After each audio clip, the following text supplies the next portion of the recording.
Nah, dalam kita bersemedi, pikiran kita ditenangkan, sehingga suara-suara hati nurani bisa terdengar. Jadi semedi itu isinya mengendapkan rasa tadi. Jadi kalian boleh ngambil momen sendirian sambil merenungi dirimu. Dalam keheningannya semedi, kalian mencapai namanya hening kang linuwe. Hening yang dalam. Jadi semedi itu gunanya apa? Ngerasake rasa.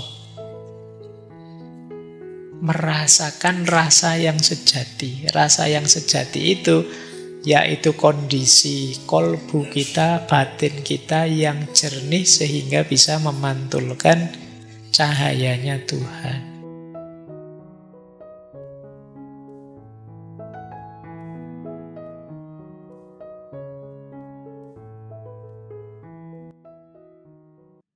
Ini untuk biar tidak keliru.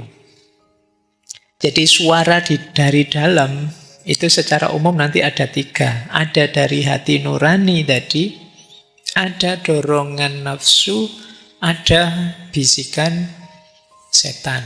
Sederhananya ini, sebenarnya ini saya ambil dari Imam Ghazali. Jadi kalau suara dari hati nurani cirinya apa? Membuat tenang. Isinya nilai-nilai kebenaran, kejujuran, cinta, kasih sayang, akhlak, dan lain sebagainya. Kemudian ngajak pada kebaikan tanpa pamrih apapun. Mendorong kita untuk tidak sombong, tidak dendam, tidak merasa besar, tidak marah, dan lain sebagainya. Itu berarti suara hati nurani. Intinya mengarahkan pada kebenaran dan kebaikan yang tanpa pamrih. Berbeda dengan dorongan nafsu. Kalau nafsu itu biasanya ngajak kita ke arah yang enak dan nyaman, itu nafsu. Nafsu itu tidak 100% salah. Kalau sesuai aturan dan tidak berlebihan, ini sebenarnya sifatnya manusiawi saja. Itu dorongan nafsu. Kadang-kadang kalau berlebihan ya jatuhnya negatif. Jadi ini dorongan nafsu. Kalau tiba-tiba muncul di dalam dirimu, nah ini kalau sambil nongkrong ada kopinya, ada, nah, itu nyari enak. Itu nafsu biasanya. Apa enggak boleh? Boleh, tapi jangan berlebihan. Penuhi secukupnya.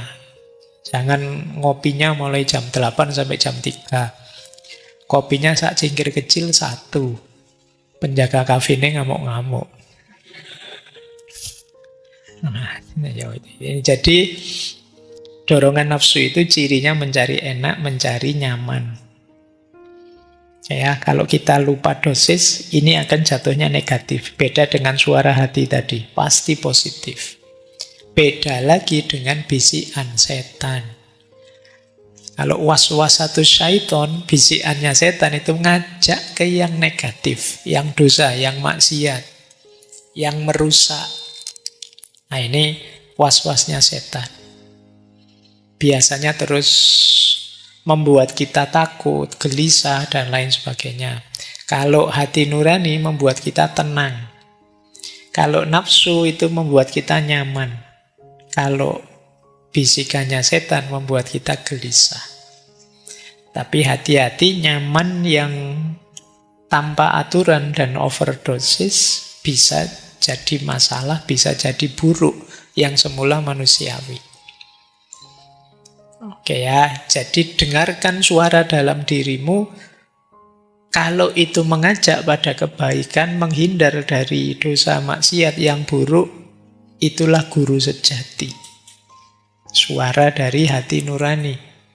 Tapi kok nyari enak saja, nyari nyaman saja, kemungkinan itu dorongan nafsu.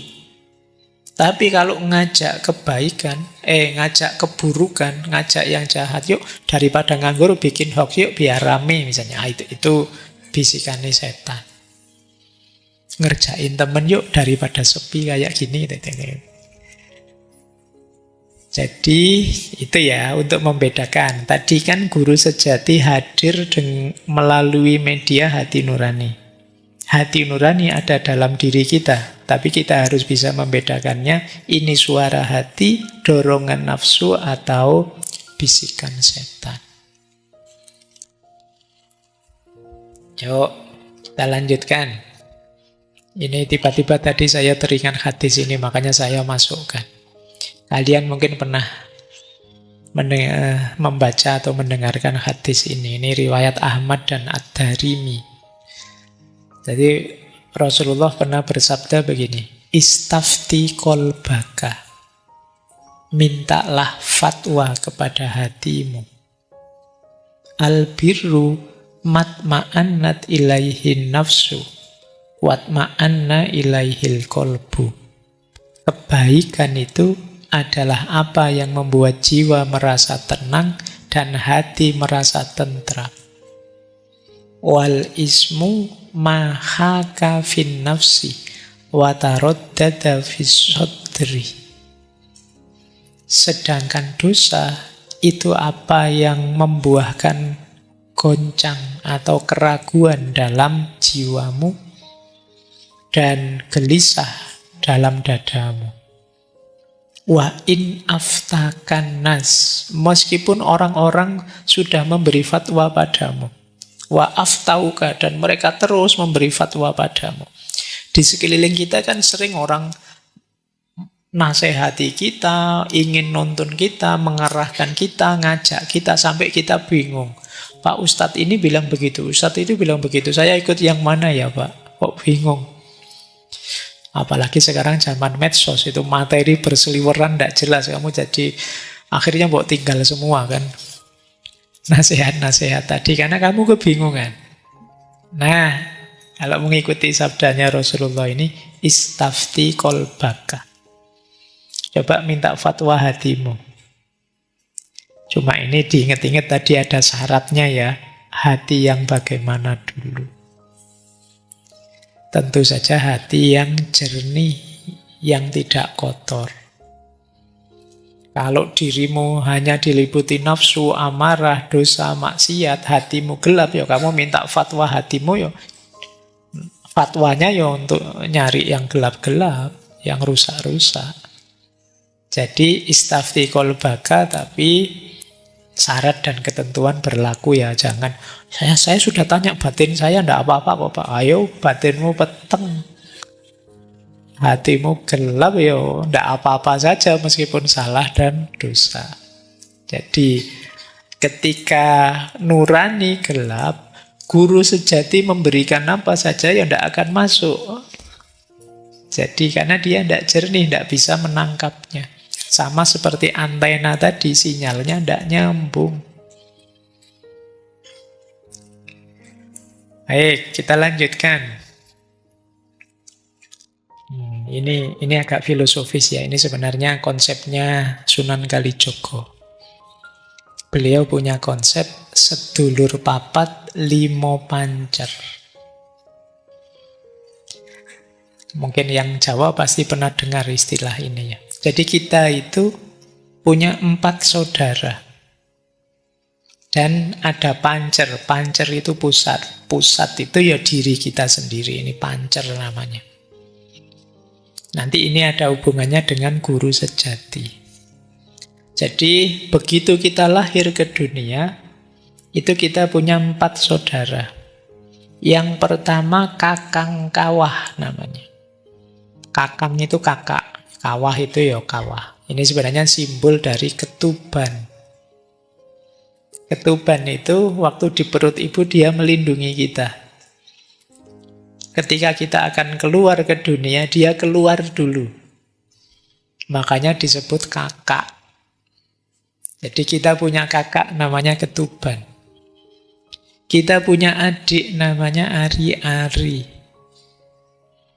Itu setelah kita keluar, ari-ari keluar.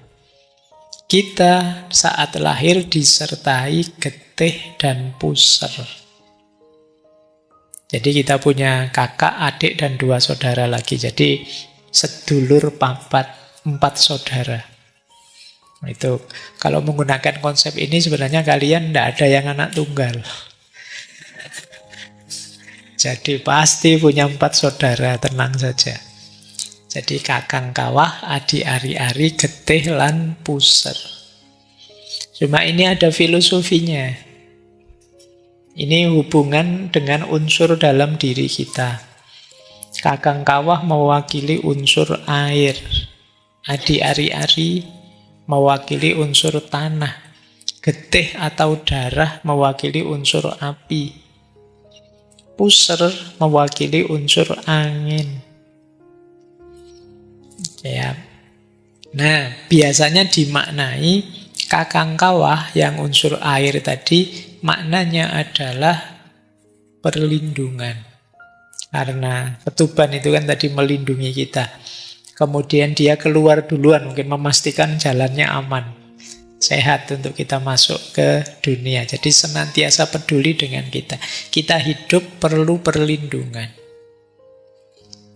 Kemudian di ari-ari tanah. Tanah ini simbol kebutuhan. Jasmani, rohani kita itu ada banyak keperluan, ada banyak kebutuhan. Kemudian darah itu simbol dari energi dan semangat. Simbol kehidupan. Sementara puser ini kan udel-udel kalau bahasa Jawanya ya. Ini kan yang menyambungkan diri kita dengan dunia luar. Jadi puser ini yang langsung berhadapan dengan dunia di luar diri. Ini simbol ikatan dan hubungan, simbol koneksi. Nah nanti kalau dikaitkan dengan unsur dalam diri kita, kakang kawah, ketuban air yang bermakna perlindungan itu mewakili unsur insting, naluri atau fitrah dalam diri kita. Sementara ari-ari yang mewakili unsur tanah yang bermakna kebutuhan hidup itu mewakili unsur tubuh fisik ini, jasmania. Getih, api yang bermakna sumber energi dan semangat itu mewakili unsur akal dan emosi kita. Puser tadi yang bermakna ikatan hubungan ya menyimbolkan hubungan kita dengan Tuhan, dengan sesama, dengan manusia.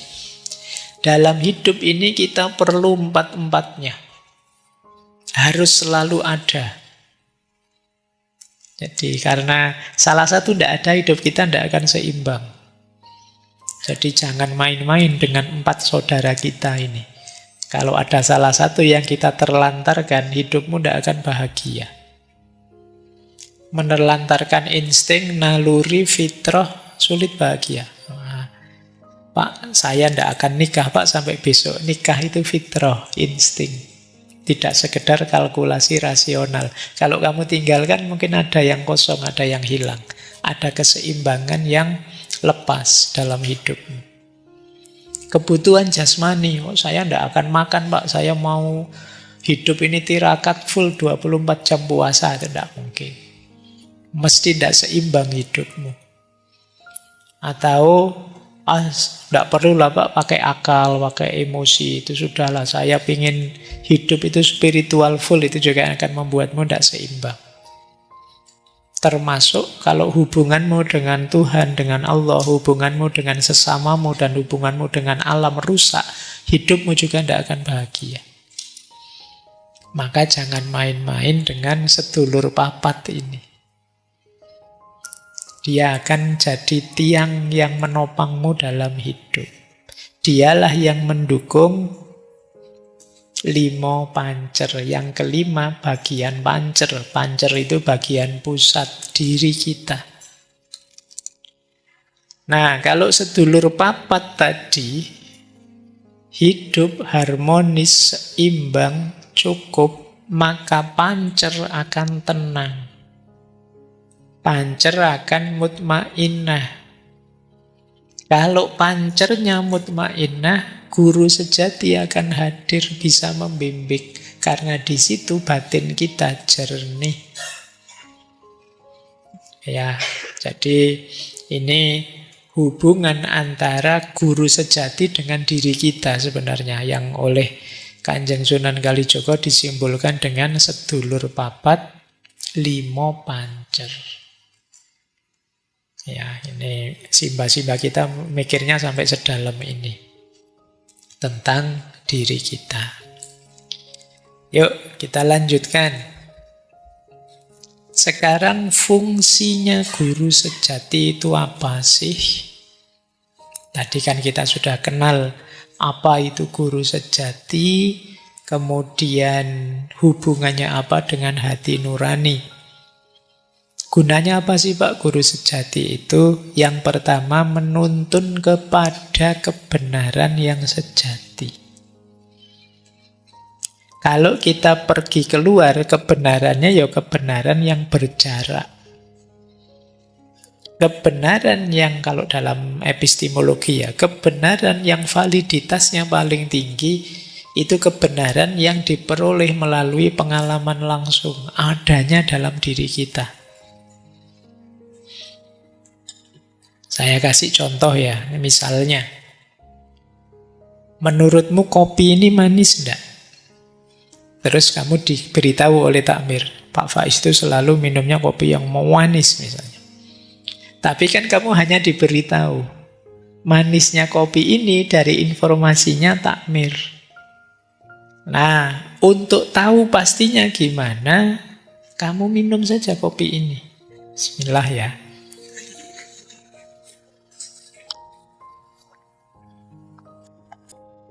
Setelah minum kamu merasakan kan? Iya Pak, memang manis sekali kopinya. Nah, pengetahuan ini kan hadirnya di dalam, tidak di luar. Saya tidak baca buku tentang teori bikin kopi, juga tidak diberitahu oleh yang bikin kopi. Langsung saya minum. Pengetahuannya jauh lebih valid dibandingkan kalau saya hanya mencari keluar. Kalau dalam bahasa epistemologi namanya knowledge by acquaintance. Inilah kenapa dulu Imam Ghazali memutuskan bahwa pengetahuan paling valid itu adanya di tasawuf. Kenapa? Karena tasawuf itu olah batin sisi dalam diri kita. Kedekatan dengan Tuhan itu melalui rasa, tidak melalui kitab, tidak melalui ceramah. Dijalani, dirasakan langsung. Validitasnya menurut Imam Ghazali paling tinggi. Panca indera bisa salah, akal juga bisa keliru, tapi begitu ngalami sendiri langsung, kita bantahnya sulit. Begitu saya bilang, Pak Faiz tahu dari mana kok kopinya pahit? Saya minum langsung. Kamu bantai susah, kan? Tapi kalau saya cuma bilang, kata takmirnya begitu. Oh, cuma kata takmir, Pak. Masuk. Kalau tidak terlalu manis gimana? Kalau takmirnya salah gimana sih? Tapi begitu saya bilang, saya ngalami langsung kok. Kita bantai susah. Ya loh. Kamu dinasihati temanmu. Mas, tidak usah pacaran dulu. Kuliahnya nanti terganggu loh. Terus temenmu tanya, emangnya kamu pernah pacaran? Tidak pernah. No, kan nggak dipercaya nasihatmu kan? Gitu loh. Tapi kalau yang nasihatnya kamu, emangnya kamu pernah? Iya, saya ngalami sendiri. Saya kuliah terus pacaran sampai semester 14. Tidak lulus-lulus aku misalnya. Nah, temenmu percaya. Kenapa? Kamu ngalami langsung. Jadi kebenaran yang dialami langsung, kebenaran yang sumbernya dalam diri, itu validitasnya dipandang jauh lebih tinggi daripada kebenaran yang berjarak. Materi malam hari ini yang saya sampaikan, ini masih materi yang berjarak.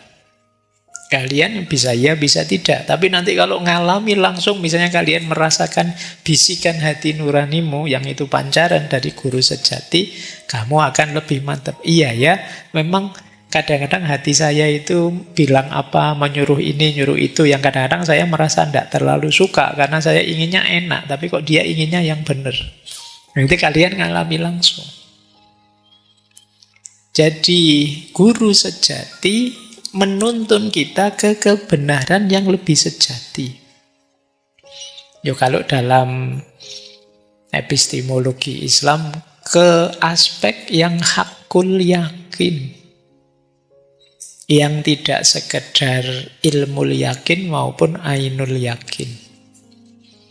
Ilmu yakin itu kalian taunya dari buku-buku, dari informasi-informasi, itu ilmu yakin. Kalau ainul yakin itu kalian melihat sendiri sih, tapi belum mengalami.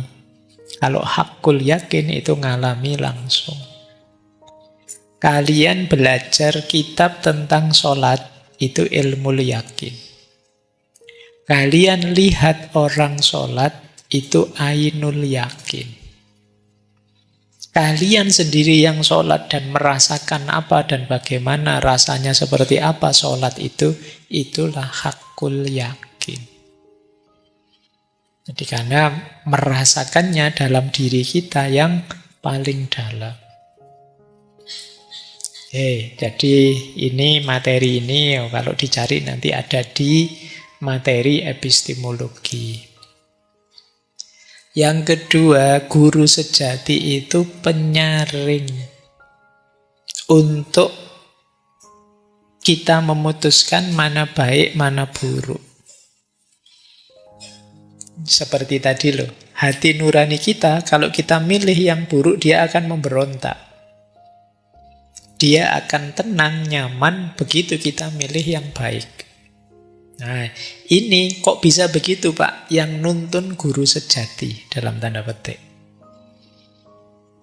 Jadi yang mengarahkan memang guru sejati, unsur cahaya, unsur ilahiyah dalam diri kita. Jadi ada rasa nyaman, ada rasa tenang, begitu kita milih yang baik. Ada rasa gelisah, begitu kita milih yang negatif. Yang ketiga, guru sejati itu cermin untuk kita mengenali diri kita apa adanya.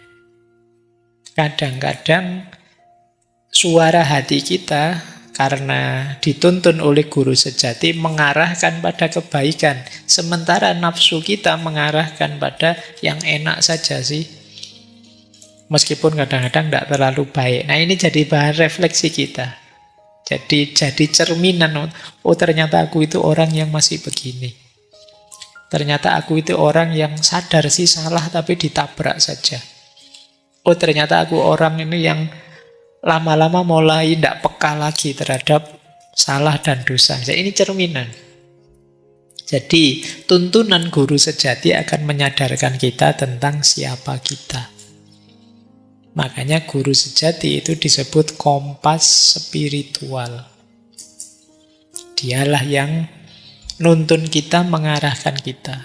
Tapi namanya kompas itu kadang-kadang kita kalah oleh nafsu kita, kalah oleh bisikan setan kita.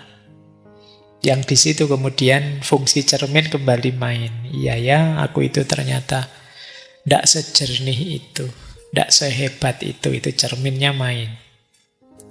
Jadi ada 4 fungsi yang dimainkan oleh guru sejati. Yang pertama penuntun, yang kedua penyaring, yang ketiga cermin, dan yang keempat kompas spiritual.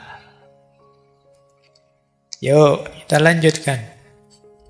Nah, bagaimana Pak kemudian menemukan atau membangkitkan guru sejati dalam diri kita?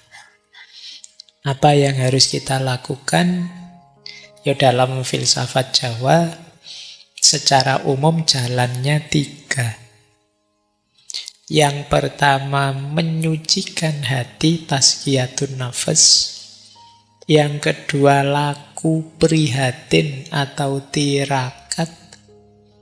Yang ketiga olah rasa. Nanti kita jelaskan sendiri olah rasa ini.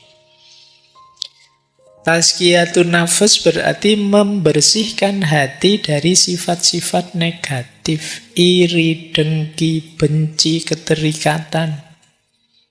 Ayo kita bersihkan. Karena kalau masih diwarnai ini, sulit kita memahami sesuatu secara jernih. Sulit kita bisa menuruti hati nurani. Orang yang benci sekali misalnya. Orang yang benci sekali kacamatanya kacamata kebencian. Cara pandang, perilaku, kata-kata ya disetir, diarahkan hanya oleh kebenciannya. Orang yang iri juga begitu, disetir oleh rasa irinya. Orang yang dengki, orang yang sombong, dan lain sebagainya seperti itu. Maka ini perlu dibersihkan. Karena karakter negatif tadi jadi titik gelap dalam hati nurani. Kalau dia jadi titik gelap, ya dia tidak bisa nanti pada akhirnya memantulkan suara dari guru sejati. Jadi memantulkan cahaya ilahi dalam dirimu. Jalan pertama, tazkiyatun nafas. Kalau istilahnya tasawuf, takholli. Bersihkan diri dulu. Ya. Caranya gimana Pak? Ya tobat. Yang salah-salah direvisi. Yang keliru-keliru diluruskan. Jalan kedua, tirakat atau prihatin. Orang Jawa kadang menyebutnya topo. Apa isinya?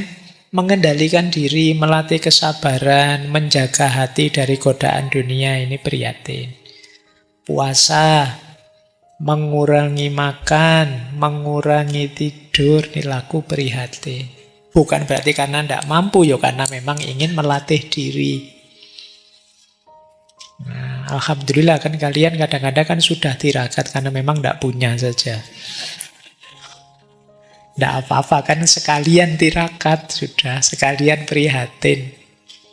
Pak saya itu uang saya kadang cukup, kadang tidak sampai akhir bulan. Ya sudah, nawa itulah sekalian tirakat sudah dalam hidup. Sopo ngerti nanti sakti kamu.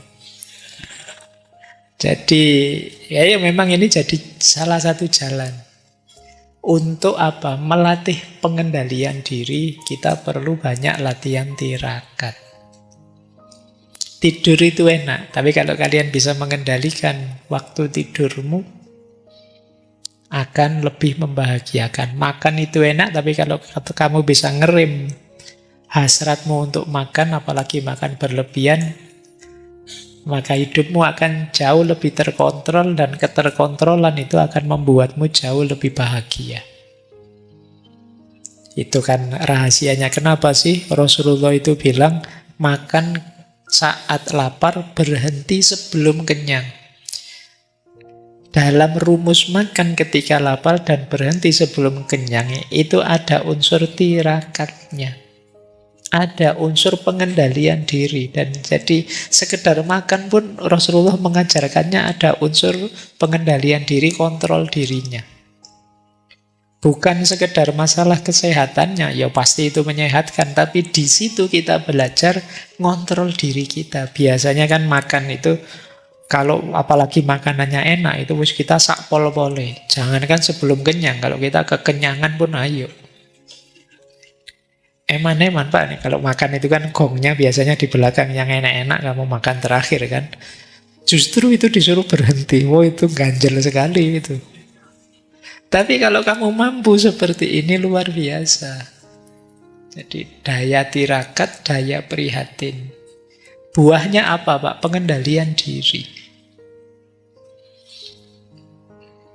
Baik ya, jadi ini rumus menemukan guru sejati, menyucikan hati dan laku prihatin.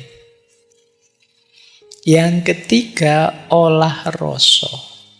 Olah rasa ini berhubungan dengan bagaimana kita membersihkan dimensi batin kita. Jadi olah rasa itu menajamkan kesadaran batin agar kita bisa menangkap kebenaran, menangkap kehendak Tuhan, dan memahami makna di balik segala peristiwa. Kadang-kadang digambarkan seperti menjernihkan air yang keruh, sehingga cahaya bisa terlihat. Jadi nanti ada rumusnya olah rasa ini. Tapi diingat-ingat, rasa itu tidak sekedar rasa ya, tidak sekedar emosi, tidak sekedar Pak ini pedes, ini pahit, tidak sekedar itu, awas keliru. Itu kalau itu kan rasa fisik. Ini rasa batin. Rasa batin pun ya tidak sekedar emosi. Kalau dalam falsafah Jawa, yang namanya rasa itu setidaknya ada 3 jenis. Ada rasa pribadi. Rasa pribadi itu kepekaan kita terhadap diri kita. Sisi batin kita. Ini loh, rasa pribadi itu. Wah, sedang marah nih saya. Tersinggung ini kelihatannya saya. Itu tidak gampang loh orang bisa seperti ini. Orang itu biasanya nganggap dirinya stabil saja, padahal tidak stabil. Ternyata aku kecewa ini saat ini. Ini namanya rasa pribadi. Bisa mengenali diri, membaca emosi diri. Ini namanya rasa pribadi. Biasanya ya untuk bisa seperti ini harus mengambil jarak dari diri kita. Kalian mengamati dirimu yang sedang marah, mengamati dirimu yang sedang kecewa, mengamati dirimu yang sedang gelisah. Ini namanya rasa pribadi. Boleh dicoba ya nanti. Mungkin kalian nyari kaca terus lihat dirimu. Seperti apa ya emosiku sekarang. Baik, saya pernah baca, lupa di mana, tapi coba latihan mengambil jarak dengan dirimu itu dengan cara memanggil namamu sendiri. Ngobrol dengan dirimu. Mungkin rasanya agak cringe ya. Coba kamu panggil namamu sendiri, kan unik itu. Wahai Faiz, ini tidak enak ya rasanya. Tapi kalau kamu mampu begitu, kamu sudah bisa ngobrol dengan dirimu. Jadi kamu bisa mengambil jarak dari dirimu. Coba kamu latih itu. Ya, apa ya? Ini kemampuan kita detachment. Kalau namamu Agus ya berarti Agus sedang sedih nih karena gitu ya. Jadi kan itu namanya kamu sedang mengambil jarak dari dirimu. Jadi kamu membahas yang dibahas dirimu sendiri. Itu namanya rasa pribadi. Nanti ada rasa sosial. Rasa sosial itu daya empatik. Aku bisa merasakan yang engkau rasakan. Itu rasa sosial. Aku bisa merasakan kegelisahanmu. Aku paham kesedihanmu. Itu rasa sosial. Nah, kali ini sebenarnya tidak di rasa pribadi, di rasa sosial. Tapi guru sejati itu rasa ilahi. Kesadaran batin kita tentang hadirnya Tuhan dan kehendaknya Tuhan. Itu rasa ilahi. Rasa ilahi itu begini, ketika kita mau melakukan sesuatu, ini dilarang oleh Tuhan, tidak boleh sebenarnya. Itu rasa ilahi. Rasa ilahi itu nanti dalam prakteknya di ilmu tasawuf dekat dengan namanya muraqabah. Kesadaran bahwa Allah selalu ngawasi kita. Bahwa Tuhan selalu di sisi kita mendampingi kita. Sehingga kita tidak berani sembrono. Mau melakukan apa saja. Iya ya Tuhan ngawasi saya ini. Malu saya kalau melakukan yang seperti ini. Ya tidak ada satupun orang tahu. Tapi kan Allah tahu. Ini kesadaran muraqabah namanya. Istilahnya rasa ilahi. Ya, jadi ada rasa pribadi, ada rasa sosial, ada rasa ilahi. Lah terus bagaimana Pak mengolah rasa itu? Dalam falsafah Jawa nanti ada tahapannya. Tahapan awal namanya srawung rasa. Setelah itu seleh rasa. Setelah itu manunggal rasa. Jadi srawung rasa atau mengenali rasa. Seleh rasa memasrahkan rasa, dan manunggal rasa menyatu dengan rasa. Srawung rasa mengenali rasa, peka peka terhadap perasaan kita sendiri. Sebentar lagi mesti marah ini saya kalau situasinya begini. Itu peka namanya.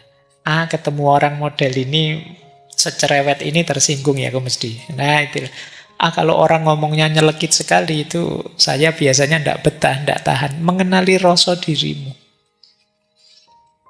Wah ini saya sedih, ini saya ketakutan, ini saya itu. Serawung rasa itu buahnya kita jadi eling lan waspada. Saya ndak mendekat-dekat ke sana lah, karena kalau di sana saya mesti tergoda. Saya agak menjauh dari teman yang itu karena toksik sekali. Saya mesti terpengaruh jadi misuh-misuh. Itu kita jadi eling lan waspada ketika mengenali rasa diri kita. Ini namanya serawung rasa. Langkah selanjutnya setelah kenal apa? Seleh rasa. Seleh rasa itu kita ikuti iramanya, kita terima diri kita yang sedang marah, kemudian biarkan dia hadir, kemudian kita ambil jarak, kalau memang perlu diperbaiki, kita perbaiki. Itu namanya seleh rasa. Jadi pasrah, iya sih saya sedang marah, iya sih saya sedang sedih. Ini namanya seleh. Diakui, tapi tidak terikat di situ. Terus kita hayati, pada saatnya kita lepaskan. Namanya seleh. Jadi kalau di Jawa ada peribahasa wong salah kudu seleh. Jadi, seleh pasrah. Iya ini salahku dan akan aku lepaskan, aku perbaiki. Namanya seleh rasa. Jadi setelah serawung rasa kita kenali, kita terima, kemudian kita lepaskan. Setelah dilepaskan yang terjadi apa? Nurani kita, kolbu kita jadi bersih. Kalau sudah bersih, saatnya guru sejati tadi hadir.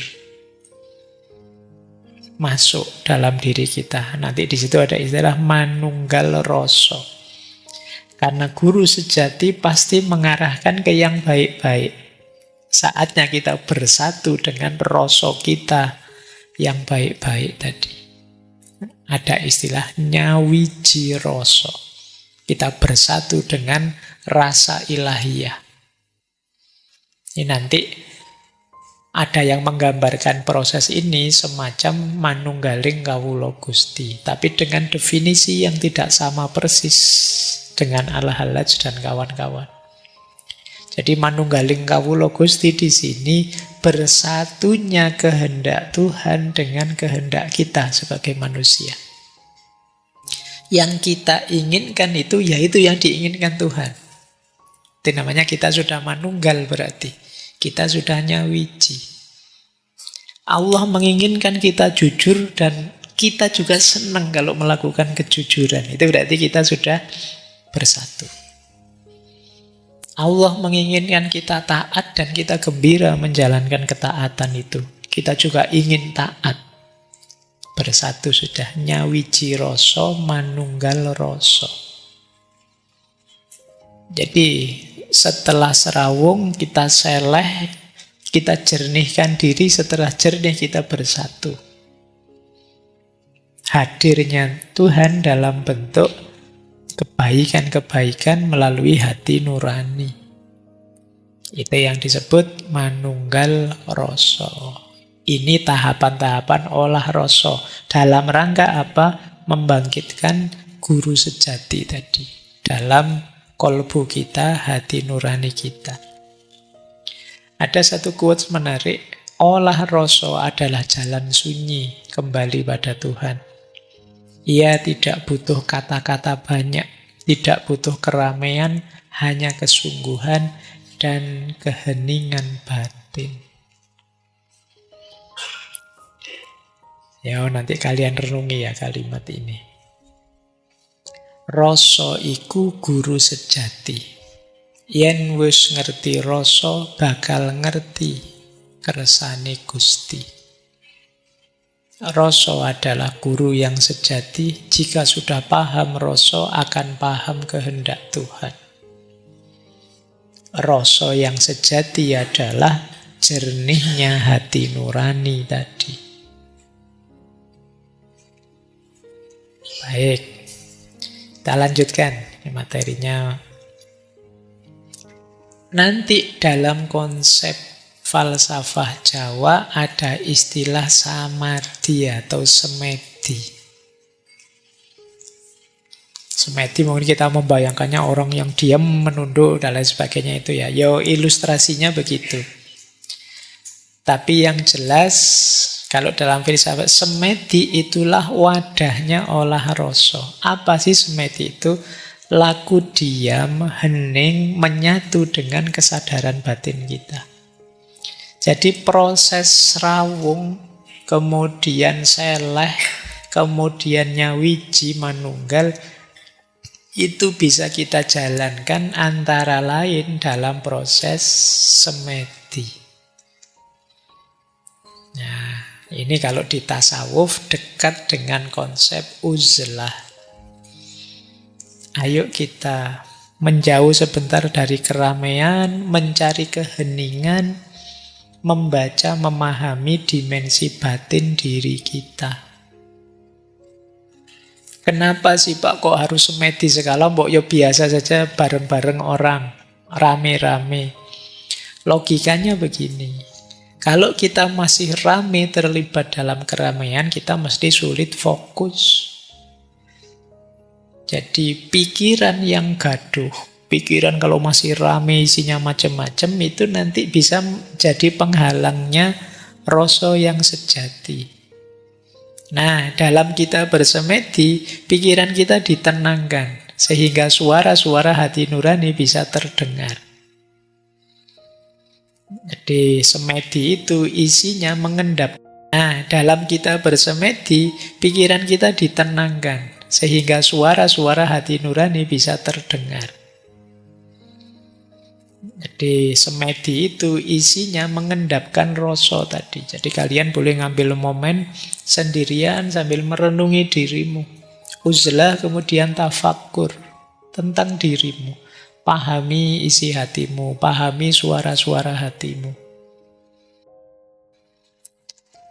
Kalau momen semedi ini kalian jalankan, disitulah nanti guru sejati akan terdengar suaranya.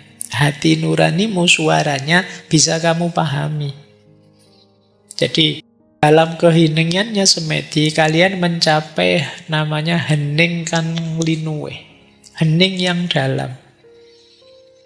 Jadi semedi itu gunanya apa? Ngerasake rasa.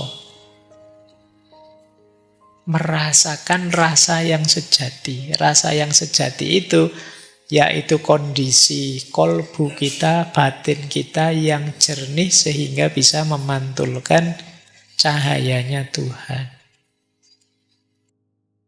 Nanti ada tuntunan-tuntunan dari hati kita.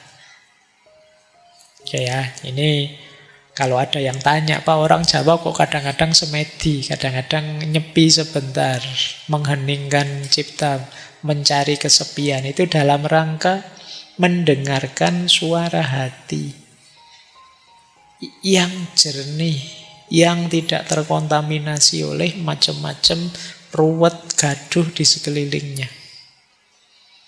Nah, kalian boleh ya ngambil trik semedi ini ya, karena hari ini kan pikiran kita itu gaduh terus, rame terus. Lagi santai-santai buka TikTok, tiba-tiba disuruh bahas ijazah, terus kamu pusing lagi, ki opo urusan ijazah. Jadi kamu ndak sempet tenang, pikiranmu gaduh terus. Ambillah momen, saya ndak tahu seminggu sekali, sebulan sekali untuk kamu masuk ke dalam, jangan terlalu sering keluar. Dengarkan suara hatimu sendiri. Semoga batinmu jernih. Kalau belum jernih, ya bersihkan. Saya masih banyak irinya, Pak. Nah, ini serawung rasa. Saya kadang-kadang masih sombong, Pak. Saya kadang-kadang masih merasa besar, Pak. Ini serawung. Terus seleh. Nah, syukur-syukur nanti kalau sudah tazkiyah, sudah tirakat, bisa bersih, kemudian bisa manunggal. Bisa mendengarkan lagi suara yang sejati, suara hati nurani yang bersumber dari Tuhan. Itulah sebenarnya hakikatnya guru sejati. Pak, yang saya baca buku, yang diajar guru, diajar dosen, itu rujukan. Sumber-sumber untuk membantumu tazkiyatun nafas, untuk membantumu menjalani laku sehingga batinmu bisa jernih. Ayo, guru, buku itu kan memberimu konsep, memberimu teori. Yang menjalankan kalian. Kalau tidak dijalankan ya tidak dapat apa-apa. Sebanyak apapun gurumu, kalau tidak ada yang kamu jalankan, ya kamu tidak berubah apa-apa. Jadikan itu pertimbangan dalam batinmu untuk mendengarkan suara hati. Ada lagi konsep dalam filsafat Jawa, itu kewaskitaan. Jadi nanti ada yang bilang, buahnya apa Pak kalau saya sudah bisa menjernihkan hati nurani, kemudian terbimbing oleh guru sejati. Dalam filsafat Jawa ada istilah waskito. Waskito bukan perusahaan konstruksi yang itu ya. Jadi kewaskitoan itu adalah kebijaksanaan yang mendalam. Jadi kita belajar filsafat kan akrab dengan konsep bijaksana. Nah, dalam filsafat Jawa, kebijaksanaan itu dekat dengan waskito. Tapi waskito itu tidak sekedar bijaksana, tapi orangnya punya penglihatan batin yang tajam. Mampu membaca yang tidak kelihatan, itu waskito. Karena batinnya jernih, dia bisa menangkap segala realitas dan bisa memahaminya secara dalam. Yang dalam tasawuf disebut ma'rifat. Ini orang waskito. Meskipun secara umum kadang orang menyebut waskito itu orang yang bisa membaca masa depan, Pak. Orang bisa ngeramal-ngeramal yang bisa itu. Ya itu artifisialnya. Jadi itu pinggirannya. Tapi pokoknya orang yang disebut waskito itu orang yang sudah terbimbing oleh guru sejati tadi. Berarti orang yang hati nuraninya jernih. Sehingga bisa menangkap kebenaran-kebenaran bahkan yang tidak kelihatan. Kadang-kadang kan kalian heran, ini orang ini kok pintar sekali ya, ngerti, saya belum ngomong saja sudah ngerti. Itu karena mereka ini levelnya sudah waskito. Jadi bisa menangkap dari gejala, gesturmu, kebiasaanmu yang ini, dia langsung bisa menebak. Tidak perlu pakai mesin pendeteksi kebohongan, lihat gesturmu, bahkan tatapan matamu, dia langsung tahu kamu mesti bohong. Nah ini kearifan tertentu, kebijaksanaan tertentu. Cuma kalau yang versi ini, karena apa? Karena dia dituntun terus oleh guru sejatinya. Jadi dia selalu bisa memantulkan cahaya. Cirinya apa sih orang waskito itu? Yang pertama, memahami makna di balik peristiwa. Yang kedua, batinnya tajam. Rasanya tajam. Cerdas spiritual, intuisinya tinggi, dan yang terakhir dekat dengan Tuhan. Dan harmonis dengan alam. Ini cirinya orang waskito. Hidupnya santai, tenang, waskito. Ya, lanjut. Seperti apa sih Pak profil orang waskito itu? Inilah profil orang yang telah menemukan guru sejati. Nah, ini ya. Cuma ini manifestasinya ya. Manifestasi itu ungkapan keluarnya. Prosesnya sendiri tadi di dalam diri, di dalam batin. Cuma ini ungkapan keluarnya. Seperti apa orang yang menemukan guru sejati itu? Yang pertama, dia sosok yang andap asor, rendah hati. Tidak merasa lebih tinggi meskipun ilmunya memang tinggi. Kalau bergaul ya tidak membeda-bedakan orang, tidak merendahkan siapapun, dan tidak membanggakan spiritualitasnya. Ini ciri pertama ya, bukan orang yang pamer seperti minggu lalu. Misalnya cerita, saya loh sudah makrifat, kamu levelnya apa? Itu tidak yang begitu.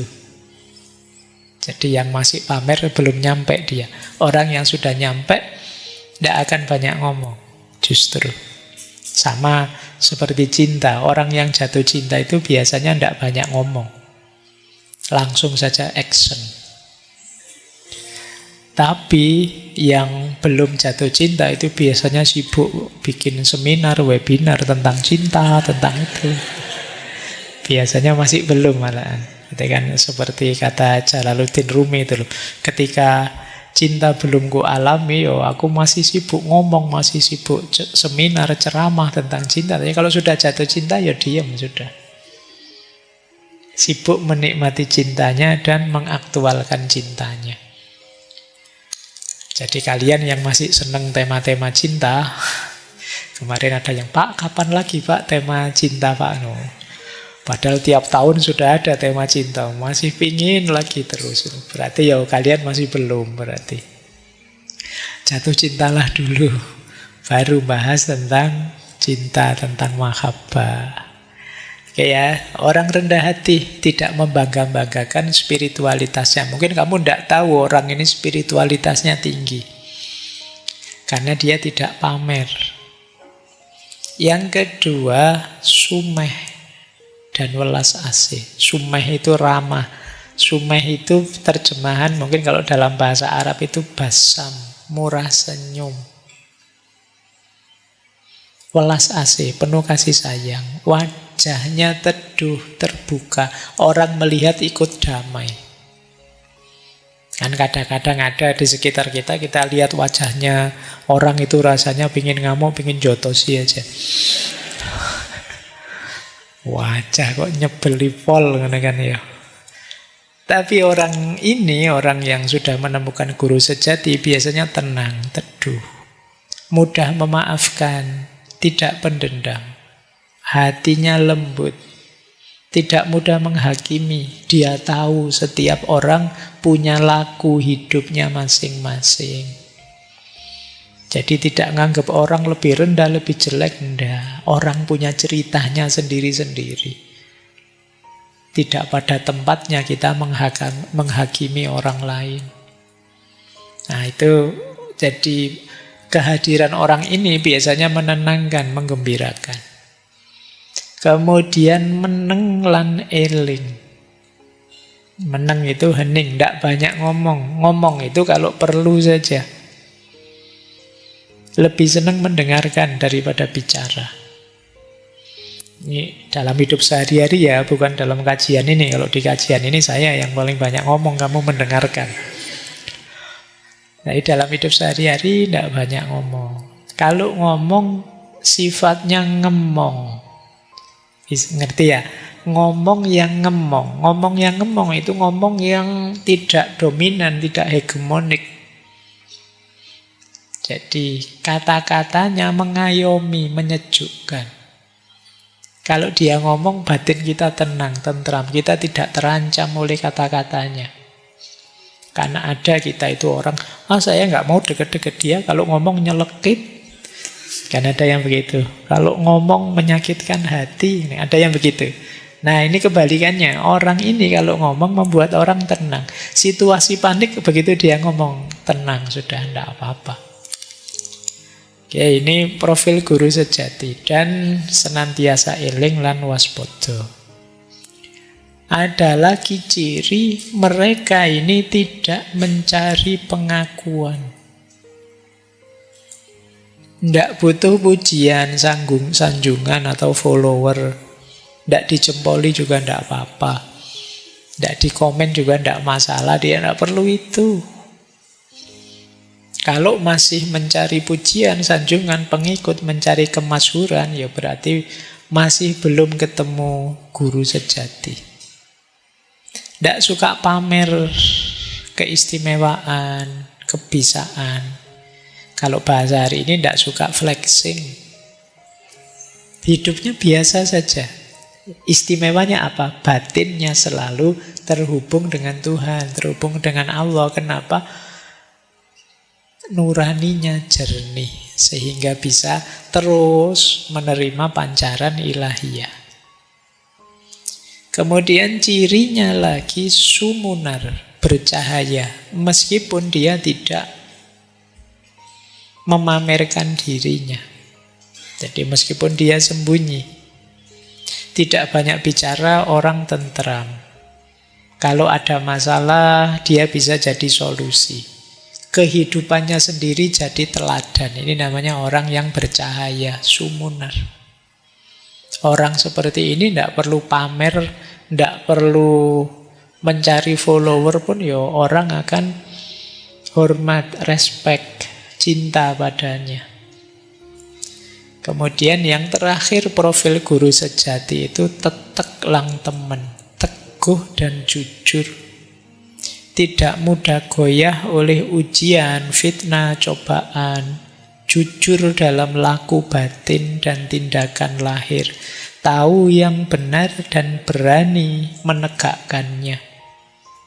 Istimewanya apa? Tanpa harus menyakiti orang lain.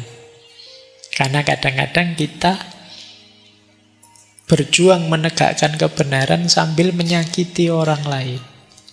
Kebenarannya tegak, tapi yang lain tersakiti. Nah ini kalau bisa ya kebenaran tegak tanpa menyakiti orang lain. Apa mungkin Pak? Ya mungkin saja, buktinya zaman dulu orang-orang yang bijaksana bisa melakukan itu. Zaman sekarang tidak mungkin Pak, ya sudah kalau tidak yakin. Kan itu aja. Kalau faktanya wong dulu banyak, kenapa sih sekarang kok tidak bisa? Jangan-jangan kita kurang sungguh-sungguh menerapkannya. Atau jangan-jangan mindset kita sudah tidak di sini. Mungkin hari ini lebih positivistik, lebih kalkulasi-kalkulasi matematis. Sehingga kita jadi tegang, hidup serba cemas. Baik, masih ada waktu sedikit ya. Dalam tradisi filsafat Jawa, pertemuan dengan guru sejati itu banyak disimbolkan dalam cerita lakon Dewa Ruci. Ini dulu pernah kita bahas ketika kita membahas Kanjeng Sunan Kalijaga. Lakon Dewa Ruci itu simbol perjalanan spiritual. Ini dalam kisah aslinya Mahabharata tidak ada. Kamu cari di Mahabharata versi India ini Dewa Rucinya kok tidak keluar-keluar, ya tidak ada. Yang bikin para wali. Jadi lakon Dewa Ruci itu simbol perjalanan spiritual dari Pandawa nomor 2, Werkudara atau Bima. Ini sebenarnya simbol orang yang ikut torekot melakukan perjalanan spiritual. Jadi satu ketika Bima ini diperintah oleh gurunya mencari banyu Perwitosari, air kehidupan. Semua orang tahu termasuk saudara-saudaranya air kehidupan itu tidak ada. Werkudara atau Bima ini sebenarnya dijebak saja oleh gurunya Pendeta Durna biar dia mati. Tapi, ini seperti logikanya di Mursyid kemarin. Wong ini perintahnya guru, ya saya harus tetap jalan. Dia tetap jalan. Pertama dia mencari namanya Gua Gondomono di salah satu gunung. Jadi gunungnya namanya Gunung Rekso Muko.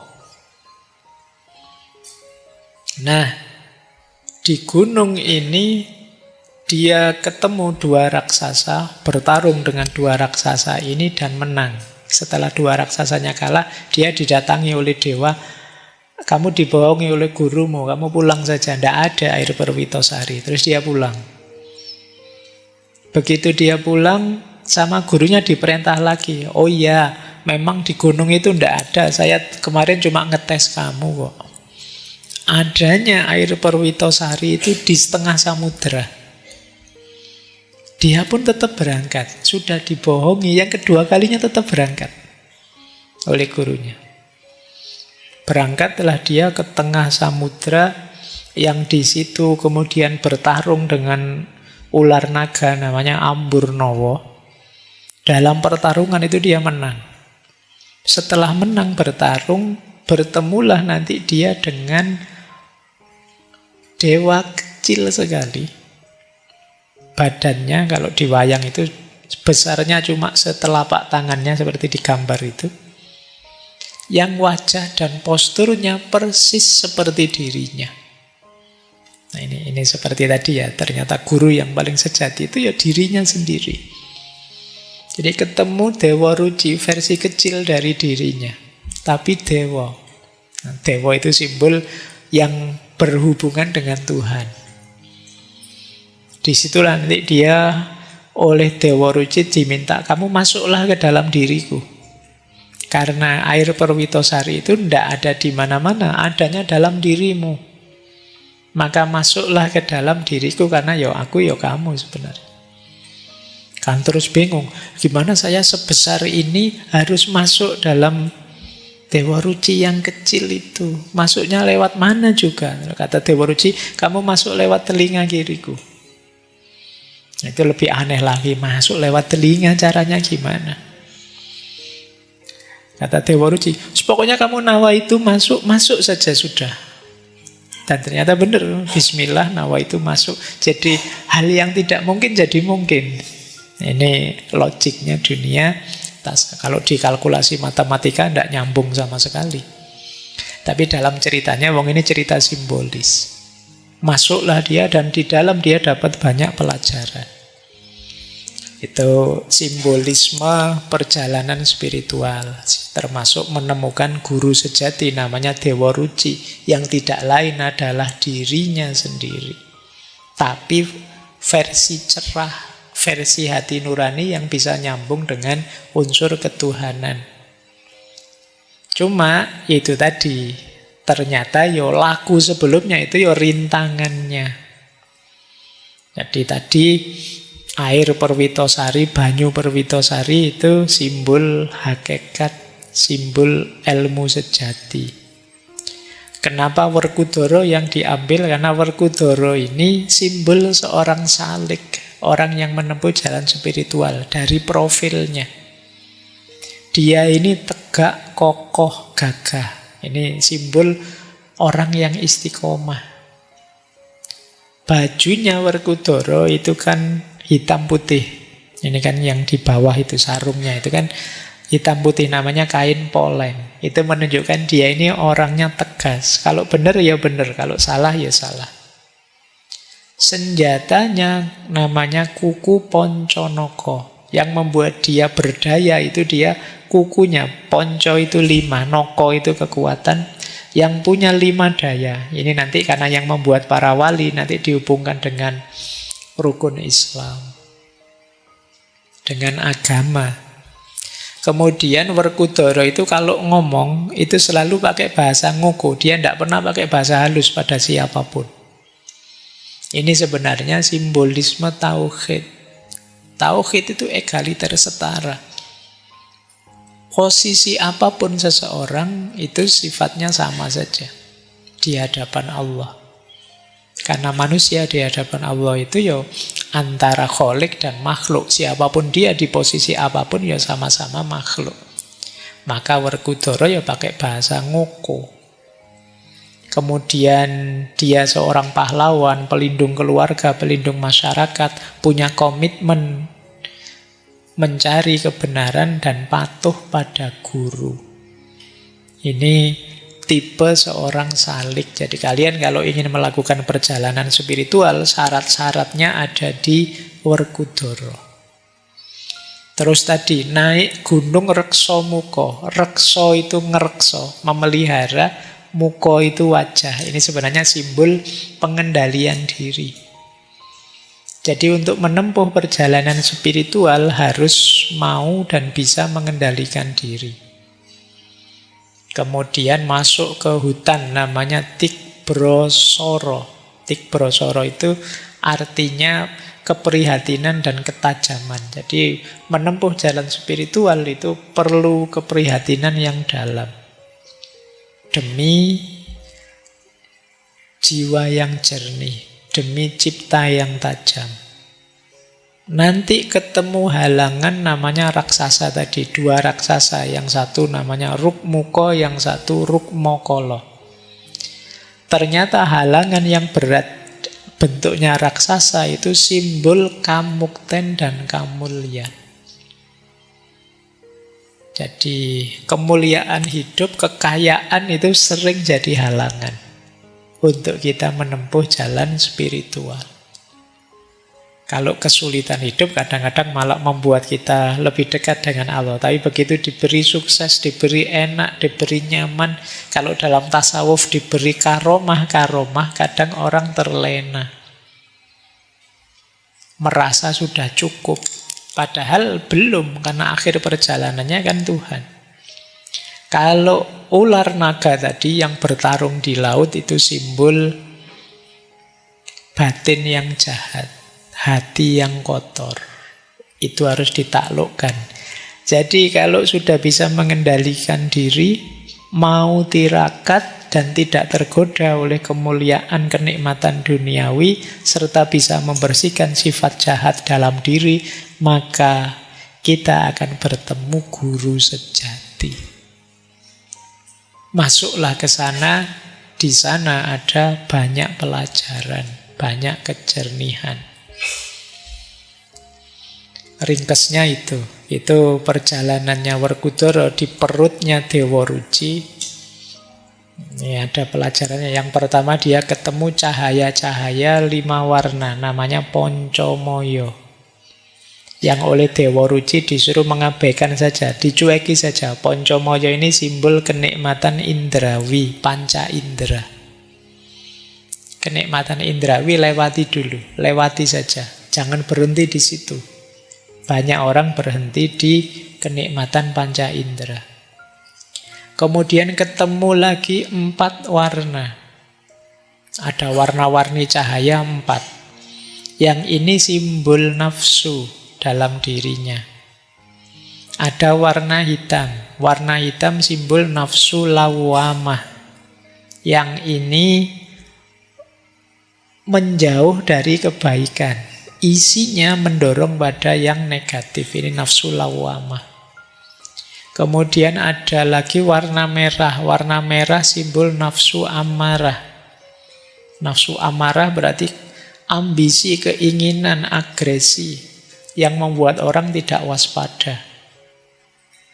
Kemudian ada nafsu sufiyah. Nafsu sufiyah itu pusatnya di akal. Jadi akal yang terlalu dominan kadang salah-salah pun dianggap benar. Itu kerjaannya akal. Itu nafsu sufiyah. Nanti terakhir ketemu warna putih. Warna putih simbol nafsu mutmainnah. Ketenangan, kesucian, keselamatan. Dan pada akhirnya ketika bisa melampaui 4 warna ini, ketemu satu nyala, satu cahaya dengan 8 warna. Seluruh warna jadi satu, kumpul dalam satu nyala. Itu nanti simbol tadi ya, manunggaling kawula Gusti dengan definisi kehendak Tuhan dan kehendakku jadi satu. Seluruh jagat dan semesta ini hakikatnya berasal dari wujud yang satu. Itu satu nyala dengan 8 warna. Ini perjalanan dalam perutnya Dewa Ruci, perjalanan mengikuti guru sejati sebenarnya. Yang itu ada dalam diri kita. Ya nanti kalau ada waktu didengarkan lagi ya cerita ini. Bagaimana cara simbah-simbah kita, nenek moyang kita dulu menarasikan perjalanan spiritual. Itu menurut saya luar biasanya apa? Ini cerita ini dianggap hiburan biasa, yo seru, dianggap pelajaran yang dalam juga bisa. Itu istimewanya. Karena para wali kan begitu. Lagu-lagu anak-anak yo dinyanyikan anak-anak yo anak-anaknya gembira, dinyanyikan para filosof juga dalam maknanya. Itu istimewanya. Termasuk cerita Dewa Ruci ini yang merupakan simbol dari guru yang sejati, yang hakikatnya adalah diri kita, yang wadahnya adalah hati nurani, yang harus ditemukan melalui tazkiyatun nafas, pembersihan dari kotoran, kemudian melalui tirakat dan melalui olah rasa, yang membuahkan profil seorang yang bijaksana, yang waskito, dengan beberapa ciri tadi. Baik, saya kira itu ya teman-teman malam hari ini. Setidaknya semoga sedikit-sedikit sekarang sudah tahu gambaran apa itu guru sejati.